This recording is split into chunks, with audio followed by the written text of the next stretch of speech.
The Anarchy from 1135 to 1153. Imagine living in a land where no one truly ruled, where every lord acted like a king and every castle became a battlefield. That was England after King Henry I died in 1135. Henry's only son had drowned years earlier, so he named his daughter Matilda as heir. It was a bold move, but England wasn't ready for a woman on the throne. When Henry's nephew, Stephen of Blois, seized the crown, he promised stability. Instead, he unleashed nearly 2 decades of chaos. This era became known as the Anarchy, and for good reason. Nobles switched loyalties, villages burned, and famine gripped the land.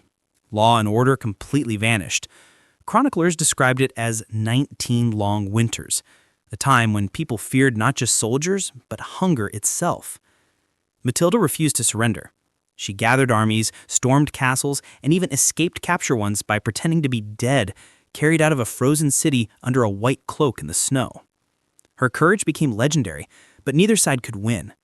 England was exhausted, bankrupt, divided, and starving for peace.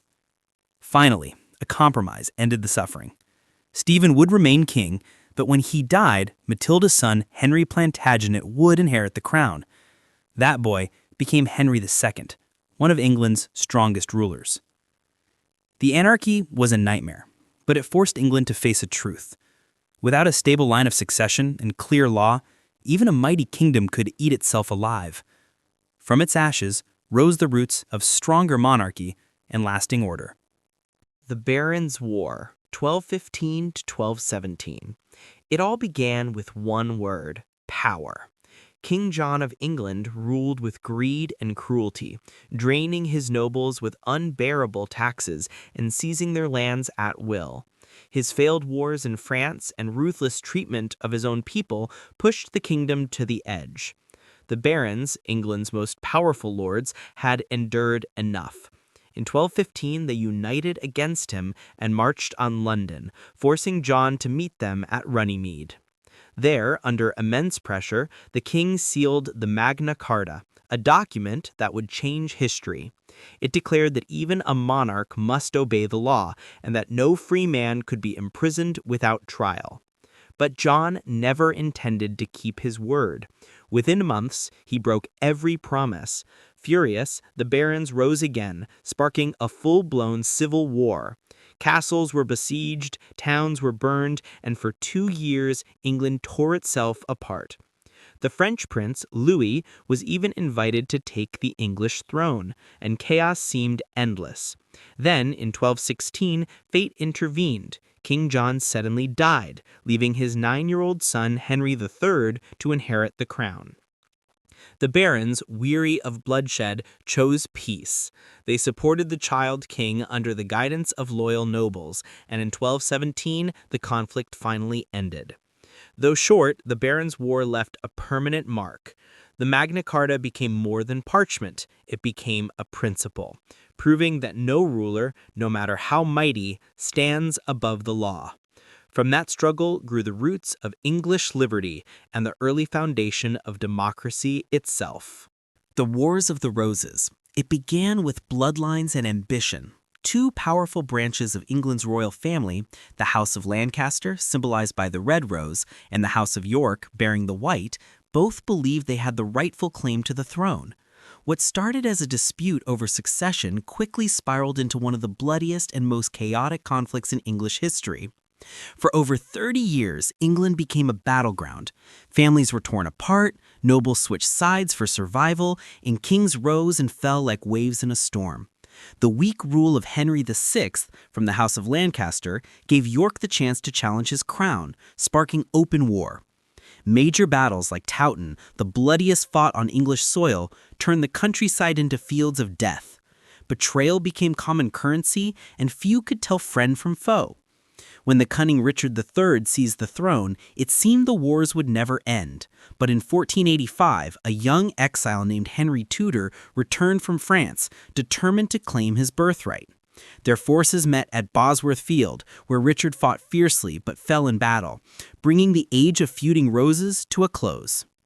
Henry's victory crowned him Henry VII, founder of the Tudor dynasty. To heal the nation, he married Elizabeth of York, uniting the red and white roses into one emblem, the Tudor rose. The wars left England scarred, but transformed, marking the end of the Middle Ages and the birth of a new, unified England destined for greatness. The English Civil War, 1642 to 1651. This was more than a clash of armies. It was a war for the future of England itself. King Charles I believed his power came directly from God. He ruled without parliament for years, raised taxes without consent, and demanded obedience. But parliament, led by men like Oliver Cromwell, believed government should serve the people, not the crown. When negotiation failed, the country split. On one side stood the royalists, loyal to the king. On the other, the parliamentarians, fighting for liberty and law. Fathers and sons fought on opposite sides. Towns were besieged, churches destroyed, and tens of thousands died. The war tore England, Scotland, and Ireland apart, turning neighbors into enemies. After years of brutal fighting, Parliament's new model army, disciplined and determined, crushed the king's forces. In a shocking moment of history, Charles I was tried for treason and executed in 1649, the first English monarch ever killed by his own subjects. His death sent shockwaves across Europe. For a time, England became a republic led by Cromwell as Lord Protector. He promised godly rule and justice, but his government grew rigid and authoritarian. After his death, the monarchy was restored under Charles II, yet things would never return to the old order. The Civil War forever changed the balance of power. Kings would rule again, but never without Parliament. It was the beginning of constitutional monarchy, the foundation of modern British democracy. The Glorious Revolution, 1688. Imagine a revolution where not a single battlefield burned, yet the entire nation changed forever. King James II ruled with open ambition to restore Catholic power in a country that had become proudly Protestant. His actions, appointing Catholic officers, ignoring Parliament's laws, and pushing his faith through royal decree, sparked deep fear across the kingdom. People remembered the old days of persecution and believed tyranny was returning. Across England, nobles, generals, and even church leaders began plotting. In secret, they sent a letter to William of Orange, James's Protestant son-in-law and ruler of the Netherlands, asking him to invade and save the nation. William accepted, landing with an army in November 1688, but there was no great battle. James's supporters melted away, and the king fled to France, leaving his throne undefended. Parliament saw this as a moment to rewrite the future. They declared that James had abdicated and offered the crown jointly to William and Mary, but under strict conditions. The monarchy would now exist by the will of Parliament, not divine right. From this moment, power in Britain shifted permanently. The Bill of Rights of 1689 laid out freedoms still recognized today: no taxation without Parliament's consent, free elections, and protection against cruel punishment. The Glorious Revolution was bloodless but bold. It ended the fear of absolute monarchy, secured religious freedom for Protestants, and created the foundation of Britain's constitutional democracy, a nation ruled by laws, not by kings. The Jacobite Risings, 1689 to 1746. When the Stuart dynasty was overthrown, many in Scotland refused to accept it. To them, James Stuart, the exiled son of King James II, was still their rightful king, the king over the water, living in France and waiting to reclaim his throne. What began as loyalty soon turned into legend, and over the next 50 years, wave after wave of uprisings would erupt across the Highlands. The first major rebellion came in 1689, when Highland clans fought to restore James to power. Though brave, their forces were poorly armed and scattered. Later, in 1715, and again in 1745, the Jacobites rose stronger, rallying behind Charles Edward Stuart, better known as Bonnie Prince Charlie. Young, charismatic, and determined, he led his men south into England, hoping the nation would join his cause. But support never came. At Culloden Moor, in 1746, the dream ended in blood. In less than an hour, the British government's army crushed the Jacobite forces. Thousands were killed or executed, and the Highland way of life was destroyed. Clan chiefs were stripped of power, tartans and bagpipes were banned, and entire communities were torn apart. Yet, even in defeat, the Jacobite spirit lived on. Their courage and heartbreak became symbols of Scottish pride, resistance, and lost identity. The risings may have failed to bring back the Stuarts, but they ignited something even greater, a centuries-long struggle for Scottish independence and cultural survival that still echoes today. The Irish Rebellion, 1798. By the late 18th century, Ireland had suffered for centuries under British control, its people taxed, its culture suppressed, and its religion divided. But new winds of change were blowing across the world. The American Revolution had proved that colonies could break free, and the French Revolution had shown that the people could overthrow kings. In Ireland, those same ideals of liberty and equality began to take hold. A group called the United Irishmen, led by figures like Theobald Wolfe Tone, dreamed of a free and independent Ireland, one where Catholics and Protestants stood together as equals. For a brief moment, that dream seemed possible. Secret societies spread across the island, and in 1798, tens of thousands of rebels rose up against British rule. But unity fractured quickly. The rebels were poorly armed and disorganized, while British forces were ruthless and well-prepared.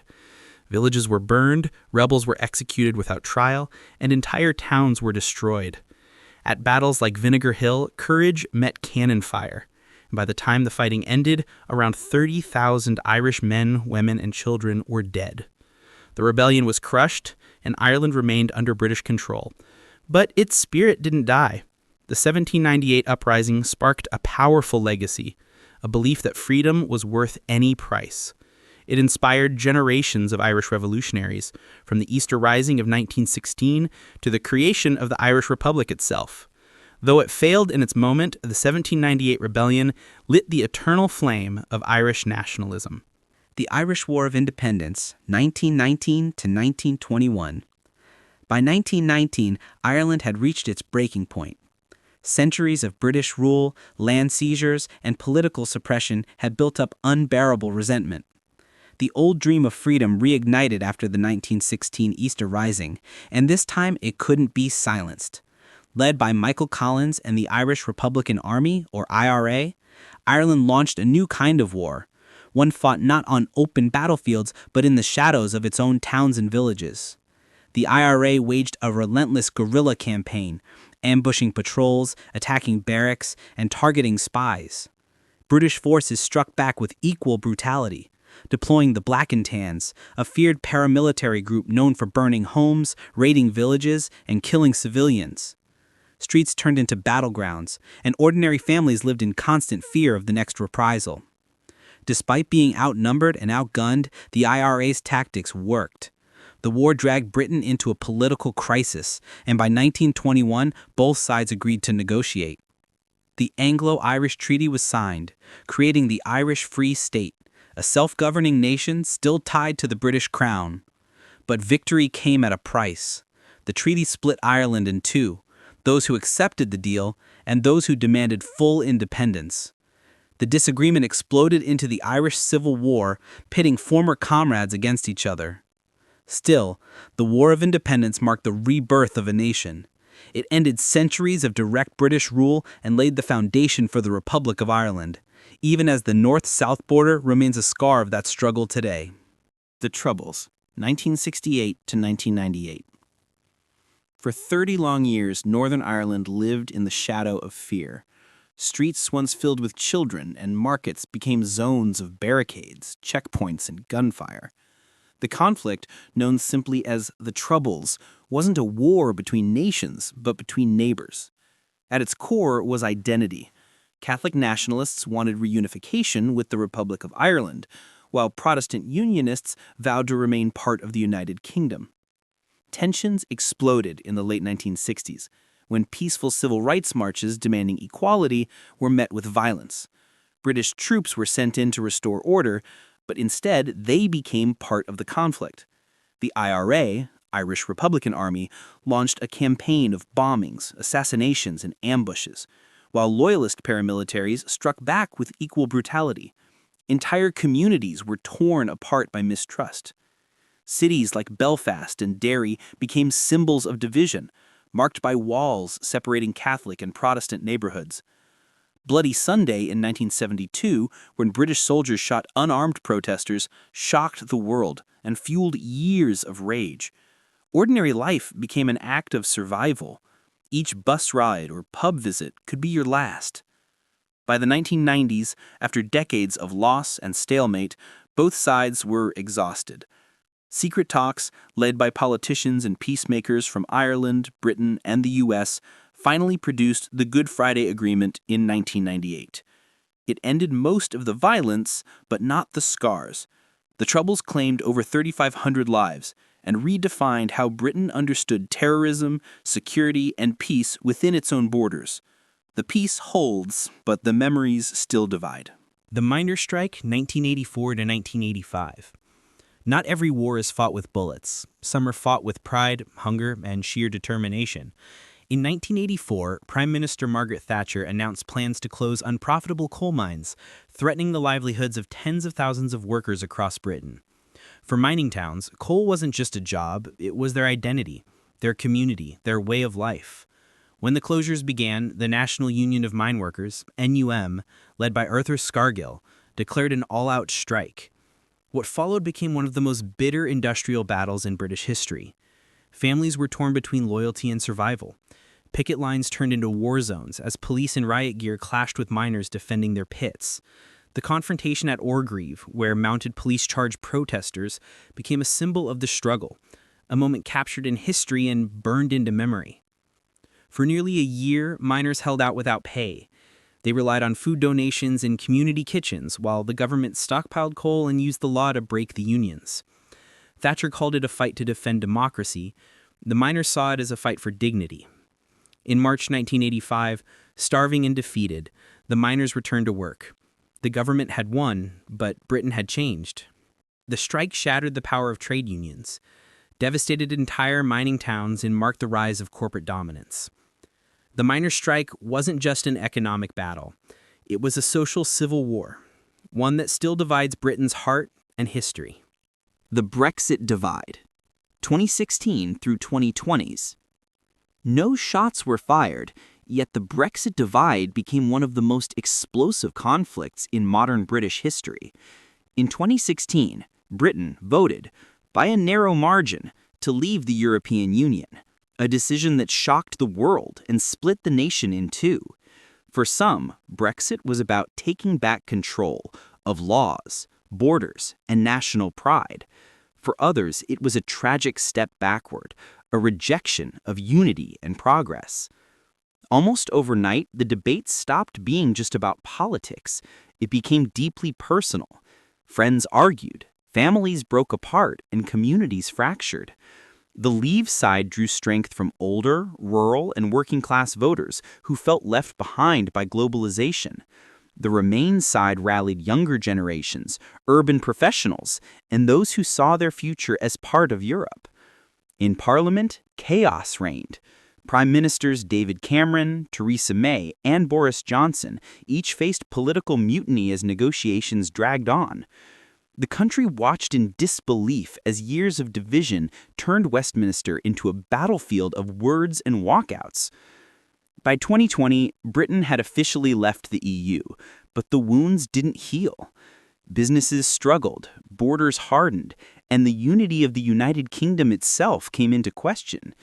Scotland renewed its call for independence, and Northern Ireland faced new tensions along its fragile border. Brexit didn't end with a victory.